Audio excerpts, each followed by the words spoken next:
da na je mata na dau salfi fito kan fejin sai na ganno ta wannan daga ina Baba shine wanda nake faɗa maka. kike faɗa min me Shine wanda nake faɗa maka. okay to amma ke kin manta da wannan ga miki jiya ban ga miki cewa duk wanda ya zo kofar gidan nan in ba da mota ko da mashin roba ya zo kar ki kula shi ba da kiji wato doka na kika taka kenan ina magana kina tina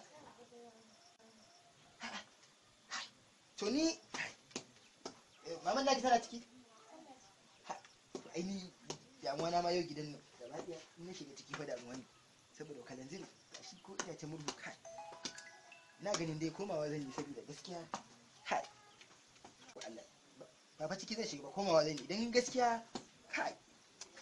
bari dai in bi na ga kamata mu jinna baba ga wannan ko ga wannan ko za da haba yaro hadda da waniya da fa ka bashi da yaro haba baba rike kai ba mu tsara okay to Haba wajen Allah me yasa zaka mu haka me yasa kake so ka zubar mun da mutunci? fitara zaki mu a gaban shi da ba ki sanin fitara ko yaro Allah ya maka albarka Allah ya maka albarka yaro kuma insha Allah kar ka samu damuwa komai zai sai kar ka samu damuwa kai da ina dai ka ba da Allah